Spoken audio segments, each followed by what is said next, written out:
Hello students, welcome to class 7। Students, ये है हमारी नंदिनी हिंदी पाठ्य पुस्तक और हमने इसमें पार्ट 3 जो कि एनी बेसेंट के बारे में था वो हमने पढ़ा था यहाँ तक। चलिए अब हम आगे इसको पढ़ते हैं और समझते हैं। डॉक्टर भगवान दास के साथ मिलकर एनी ने वेद, उपनिषद, रामायण और महाभारत का गहन अध्ययन किया। उन्होंने अन्य धर्मों के बारे में भी बहुत पढ़ा और समझा। वे कहती थीं, सभी बच्चे यहाँ से अंडरलाइन करेंगे, वे कहती थीं धर्म तो परमात्मा तक पहुंचने का माध्यम है। जैसे नदियां समुद्र में जा मिलती हैं, वैसे ही धर्म भी प्रभु की प्राप्ति का मार्ग है। शिक्षा के क्षेत्र में एनी बेसेंट ने इंग्लैंड में बहुमूल्य योगदान दिया था। भारत में भी शिक्षा के क्षेत्र में उन्होंने सराहनीय काम किया। उन्होंने यह बात भली प्रकार समझ ली थी कि भारतवासी जब तक पूरी तरह शिक्षित न हो जाएंगे तब तक वे परतंत्रता की बेड़ियां नहीं तोड़ पाएंगे। एनी बेसेंट ने प्राचीन भारतीय शिक्षा प्रणाली का अध्ययन किया। प्राचीन भारत में शिक्षा पर राज्य का कोई अंकुश नहीं होता था। विश्वविद्यालय शिक्षा के मंदिर थे। शिक्षक जब किसी भी दरबार में जाते थे तो राजा सिंहासन से उतरकर उनका आदर करते थे। एनी कम से कम शुल्क लेकर अधिक से अधिक बच्चों को शिक्षा दिलाना चाहती थी। अपनी नई शिक्षा में वह पूर्व और पश्चिम के अच्छे आदर्शों को मिलाना चाहती थीं। उन्होंने 7 जुलाई 1908 ईस्वी में वाराणसी के एक छोटे से घर में अपने सपनों के शिक्षा क्षेत्र की स्थापना की। सभी स्टूडेंट यहाँ से अंडरलाइन कर लेंगे इसको। स्थापना की तक रिचर्डसन उसके पहले प्रिंसिपल तथा हैरी बैनबेरी पहले हेडमास्टर थे। भारतीय समाचार पत्रों में इस प्रयास की भरपूर प्रशंसा हुई। 1885 ईस्वी में मुंबई में भारतीय राष्ट्रीय कांग्रेस की स्थापना हो चुकी थी। एनी बेसेंट भी भारत के स्वतंत्रता आंदोलन से जुड़ चुकी थी। सभी स्टूडेंट यहाँ से अंडरलाइन करेंगे, उन्होंने और यहाँ तक जुड़ चुकी थी। 1917 इसमें कांग्रेस का अधिवेशन कोलकाता में हुआ। एनी बेसेंट इस सम्मेलन में कांग्रेस अध्यक्ष चुनी गई। यह किसी भी स्वतंत्रता सेनानी के लिए बहुत बड़ा सम्मान था। इस सम्मेलन में 4000 सदस्य आए थे। एनी बेसेंट उस समय संसार की मानी हुई वक्ता थीं। उन्होंने कहा था, आप लोगों ने मुझे जो सम्मान दिया है उसके प्रति मेरी कृतज्ञता शब्दों द्वारा व्यक्त नहीं की जा सकती। आपके उपहार को मैं मातृभूमि की सेवा में अर्पित करना चाहती हूँ। मेरे पास जो भी है और मैं जो भी हूँ वह सब कुछ मैं भारत माता की बलि वेदी पर चढ़ाती हूँ।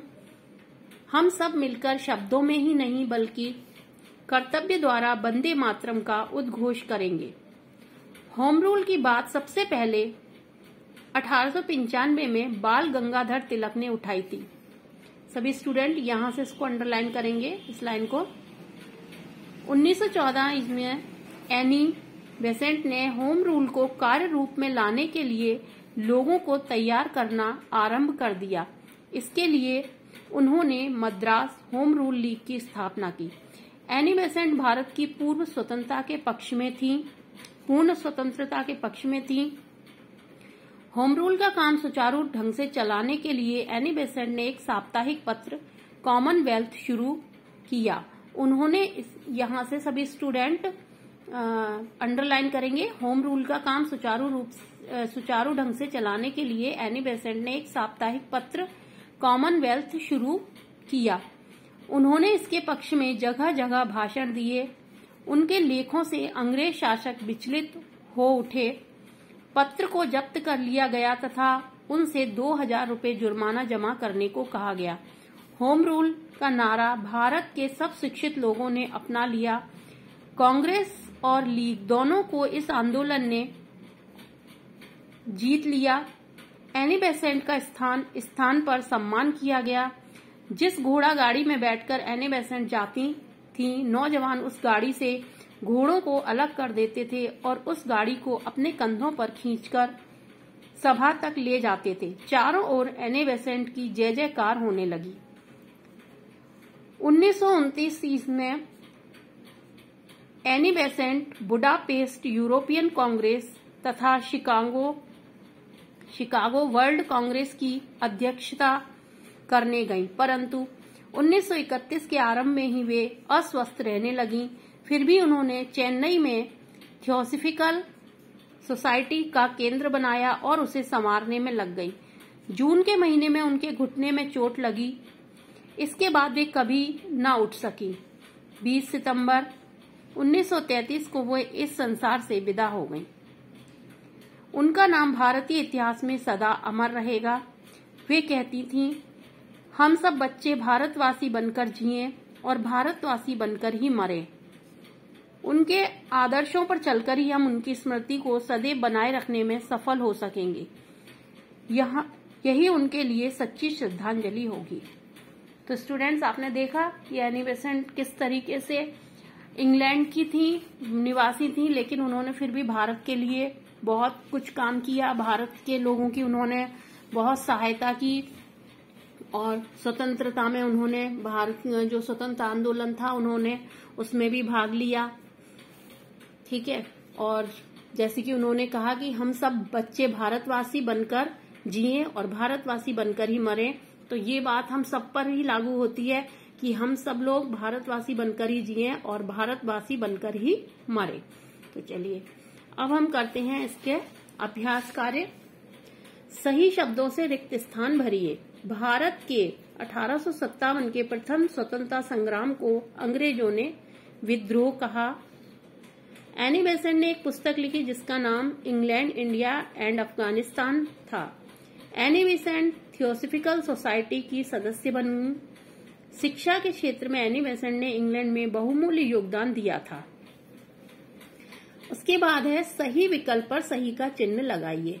भारत में प्रथम स्वतंत्रता संग्राम कब हुआ?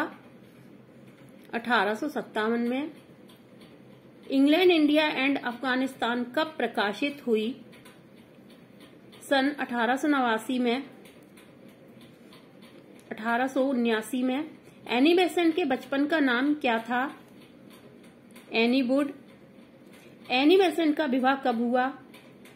1867 में।